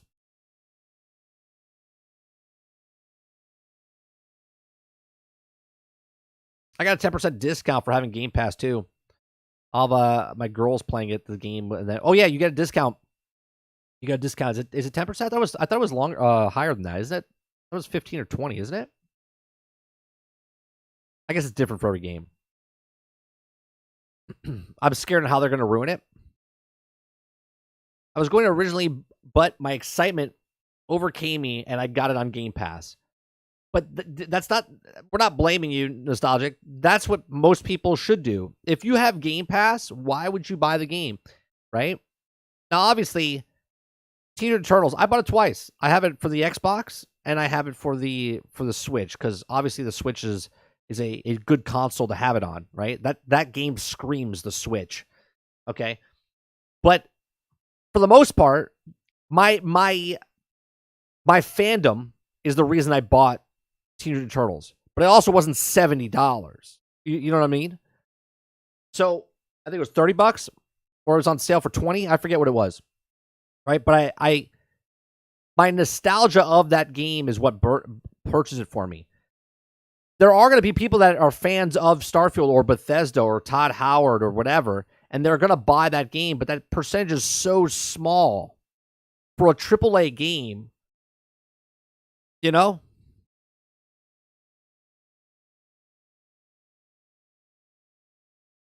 That's really sad, is that your standards, which I agree with, Microsoft is a $1 trillion company and should be what the next level of money. Where are they going to buy? What are they going to buy? You know, what's next? Because as soon as Activision's done, 1 year later, they're going to be like, we're picking up this company next. I agree. Like Halo and Forza are fine with Game Pass because they have microtransactions, and Forza especially has lots of DLC to buy. But Starfield is a single-player RPG, no microtransactions or DLC. Quickly, it'll make nothing. Or does it? We don't know their plans, right? We know nothing of the game. We don't know if they're going to have... Obviously, they haven't said anything about co-op, DLCs, keeping stuff going. I would assume that they are going to have all of these things once it comes out. It'd be interesting to see how they wedge it in there, try to get it in there. It's weird. If you put a single player game, you're not making money up front, and majority of the people that are going to play your game, single player game, is on Game Pass. Where's the money coming from? That's to recoup your money from that game, that if you released it not on Game Pass day one, you would have, I would say, 5 to 8 million people buy it at $70. Okay. But because it's on Game Pass, you're going to have 10 to 15 million play it, not purchase it, and then what? Then they're done playing it. Then they put it down. They're not going to play it for 7 months. If they're paying $10 a month, they're not going to play it for 7 months. Majority of the players will play it for maybe 1 month, 2 months, perhaps. So there's got to be something in the plans to work to have you keep coming back to play Starfield.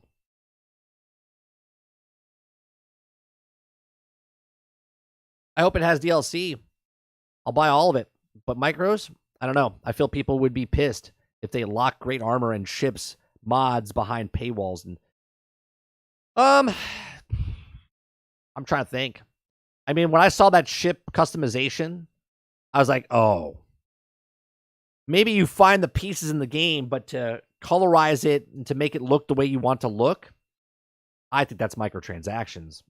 But again, not from the start. It just isn't anything special on the box. I hope it has DLC. I'll buy it. I already read that. Okay. And Microsoft is more specifically Xbox is so bad they make Konami look competent. No one can make Konami look competent. Konami is an actual. They're bad.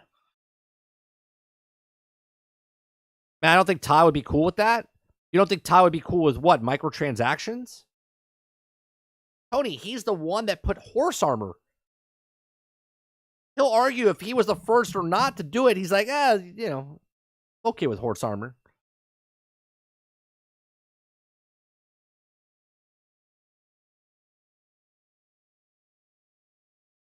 Yeah, ship customization is going to be like Star Citizen all over again.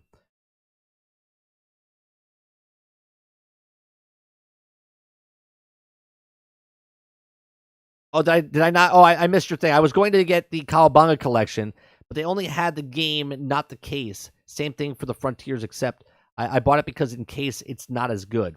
Got it. If anything, it isn't special out of the box. Gotcha, nostalgic. Sorry. I had to scroll up a little bit. What time is it? Got about 15 minutes left. I appreciate you guys coming out for the conversation this morning. We're not taking off just yet, but make sure you hit that like button if you haven't hit it already. We are live Monday through Thursday for these talks, these bits and pieces of content. We also do Let's Plays Monday, Tuesday, Wednesday nights. And then on Thursday night tonight, we do a podcast called Generation X Gaming, the weekly podcast that goes over a few of the top stories in the past week. We rant along the way. Want to hear something really sad? Yeah, a whining dog. That's hearing something sad. It'll probably have a creation storefront like Skyrim and Fallout have. It's got to have something, Tony. I can't imagine from everything that. Okay, these are the things that Todd Howard has said in the past. Okay, he said that one, it's not how the game comes out, but how it is along the way or how it finishes is what he said. Okay. Two, he said that he would like to always keep in contact with the people that play their games because they really were upset that Skyrim, and Morrowind and Oblivion, they lost the connection. Like once someone purchased that game, they had no way of connecting them, right? Keeping in contact with them. Starfield, I have to imagine, has got to be some sort of online aspect as far as if we never get co-op or anything like that, there's going to be updates, something of a marketplace, right? Something. Okay, so one, it's not how it comes out, it's how it finishes. Two is they want to keep connections with a lot of people. Three, okay, he wants to make it large and enormous because he wants to keep you in that world. And it fits perfectly on Game Pass because if you're exploring different planets, let's say it took an hour to explore a planet. Okay. One planet took an hour to explore. And that's all you did. You just explore the planet. There's 1,000 planets. Okay. That's a lot of time just to explore planets. On top of that, and there might be nothing. There might be nothing to do. Okay. So all of these things he's said and how big they are and what the game is and how they make games and how they monetize games. I can't imagine this game is just going to be single player and then put out and then nothing on Game Pass. This doesn't make sense. I mean, Halo is a single player campaign, but it has a multiplayer aspect to it. And they were supposed to continue on with the campaign, but the story that we read today is they got rid of the campaign team. Why? Because no one's playing the game. No one wants to engage with the campaign that they ripped out 2/3 of.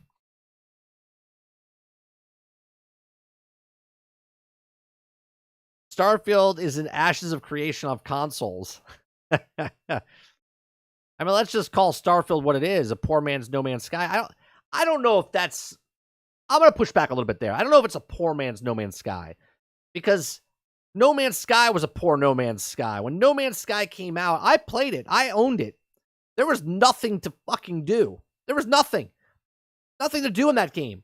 You would walk around and find a derpy alien, and then you would walk around and find nothing else, and then you'd be stranded on a planet, and it was nothing. I had put 250 hours into nothing, and then when I went to the center of the goddamn universe, there was nothing. And I was like, this is bad. 6 years later, No Man's Sky is a fantastic game. It's got story and things to do and different ships and different collections and farming and all this. Like, it's a completely different game. So let's just take that in the same scenario now. Now you take Starfield and it comes out exactly like No Man's Sky did. 6 years later, Starfield could be the best freaking game in the world, but we got to wait 6 years for it.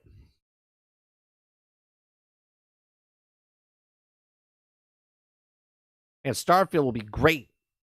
I doubt it'll ever have the impact of Skyrim since it's exclusive, but it'll be a fun time for sure. Sure, I'm not taking that away from it. It's definitely going to be a fantastic. We'll probably play it, and I'll probably be like, wow, this is amazing. This is great. This is cool. And then about 50 hours in, I'll be like, yeah, this is exactly like No Man's Sky. I'm wandering around aimlessly, and it's kind of boring.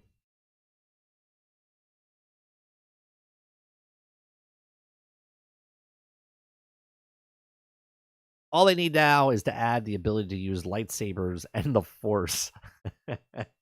That's not Starfield water. That's a completely different IP.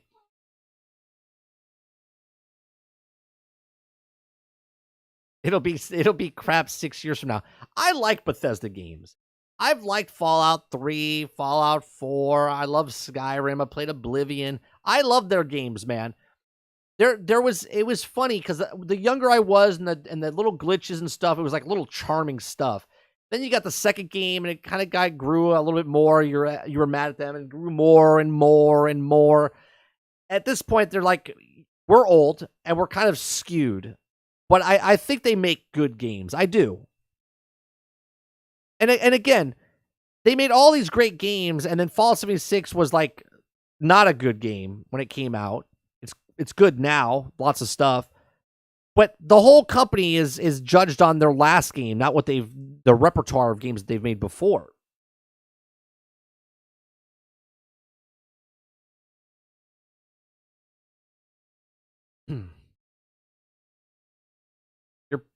You're probably just a gamer, and even you are better than the Bethesda programmers. Well, it is funny that there are programmers standing by in the community that are ready to fix this game when it comes out. Imagine that. Even their biggest fans know the game is going to be broke, and they're gonna help fix it. Oh, for sure, Tony. That it was so rough, so rough.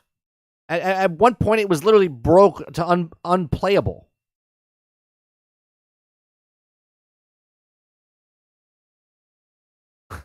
My 12-year-old daughter was walking around the house like they do in Bethesda games. We all know what that walk is. All right, nostalgic. I mean, Fallout was sucked since Bethesda bought it and saved for New Vegas. Well, yeah. I mean, I did like the series though. Right? Once they bought it. Well, here, do people give Bethesda as much crap as they give Microsoft for buying Bethesda as Bethesda bought the Fallout franchise? You know what I mean? You see what I'm saying? They didn't come up with Fallout. They just took Fallout and made it into Fallout. And now Microsoft didn't make Starfield, but they're just taking credit for Starfield, right? Oh, Skyrim was fantastic. That's why they sold it 12 times.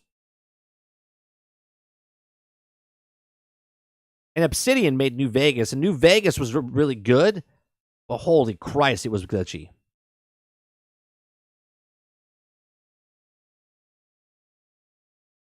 They changed too much of the lore. I certainly hate Bethesda for buying it.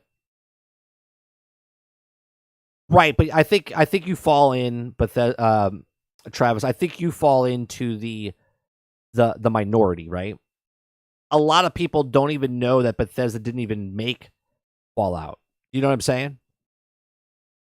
When you say Fallout, you think Bethesda now.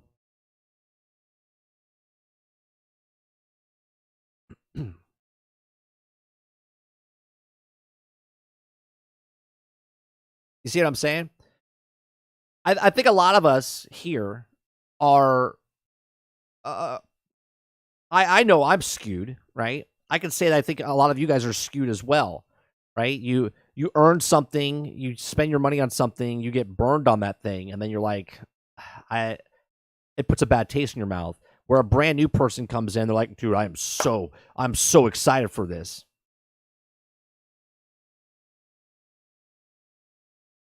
I think if you're over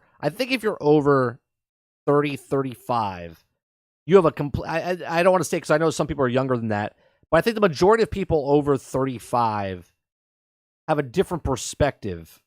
If you've been a gamer your entire life, maybe you came into gaming a little later in life and you don't have that skewed outlook. But I think a lot of us that are over the age of 35 look at stuff and we're just like, been there, done that type of thing.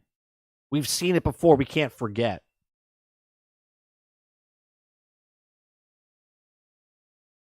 This is why I know deep down I'll buy the new Mass Effect, but I hate myself for knowing I'll do it. Right, right. Because I think we're looking. I think we're looking, Travis. Because we want escapism, right? We want escapism. The world is not a great place all the time. Okay, you might have great neighbors and stuff, but there's a time that you just want to come home, sit down, and just play a game or watch a movie or listen to a song. And a lot of those outlets are being destroyed in some way, shape, or form in many different ways and shapes and forms. Okay. And we just want to sit down and play a game, right? And you just want to sit there, pay your money if you buy the game straight up.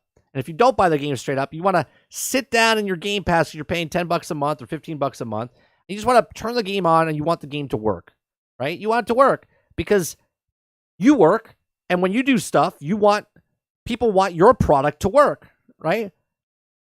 Like, I buy this mouse. If the mouse broke in a week, I would be pissed. But it works, right? I've had this mouse for like 6 years. It works. Fantastic. Not the greatest mouse in the world, but it works. It's dependable, right? And that's what we look at. We spend money on something and we want it to work. That's all we ask for as consumers, that we get something and it works. And a lot of times it's not working. And then when you get your first game, it doesn't work. And you're like, maybe it's just a thing. And then it's the second game that's broken, buggy, and it doesn't work. And then the third game that's broken, buggy, and doesn't work. And then you buy your console, the Xbox, and your first Xbox 360 doesn't work. Your second Xbox 360 doesn't work, and get the red ring. You start to lose hope for companies, for humanity, for developers, for all of this stuff. You know what I mean? How many times do you have to be lied to before you change your spending habits? Exactly, right? What's sad is that the people don't get that the Christians realize the world sucks. Look, it's a good thing. Sometimes that doesn't work. I played Skyrim on 360. To this day, there's a door that I can't open in the main quest line due to the glitch that wasn't ever fixed. It's about where you start over after 100 hours in the game. That's a perfect example, Ford, right? There's stuff like Marvel's Avengers. There's still glitches in the game from 2 years ago, but they don't fix it. Why? Because they don't have to, right? They don't have to. Because the percentage of people that have that problem is so minute, they don't give two shits because they already have your money.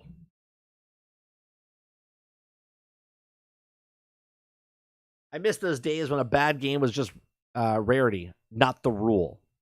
Right. But here's on the other aspect, right? In gaming, as older gamers, looking at the games that we've seen over the years, even the games that come out broken, buggy, you got to look at some of them and go, this is amazing, right? Like, you're just mind blown by what you just played, right? Like, I loved Red Dead Redemption 2. I loved Mass Effect 2. Like, these games progressed and became like, was there problems in them? Sure. Did I have problems with glitches and bugs? Sure. But if the good outweighs the bad, fantastic. If the bad outweighs the good, there's no hope. I could never get into the damn Vault 81 because its freaking elevator won't load. That's funny.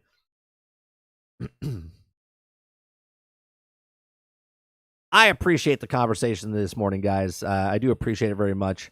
If you haven't seen my other videos, we have videos for Starfield. We have videos for Hogwarts Legacy. You can go check all these games out. We will be playing Hogwarts Legacy when it comes out on February 7th. We'll be. I don't know how I want to play that game yet.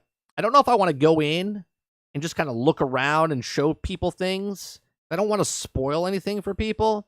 Or if I want to play the story right away. I think I might just explore, walk around, and just be amazed type of thing. Great example, at least for me, is how much I loved Cyberpunk 2077. What system did you play it on, Travis? Did you play it on PC? Did you play it on the consoles, or did you play it on old school consoles? I don't know why you played it on old school consoles, but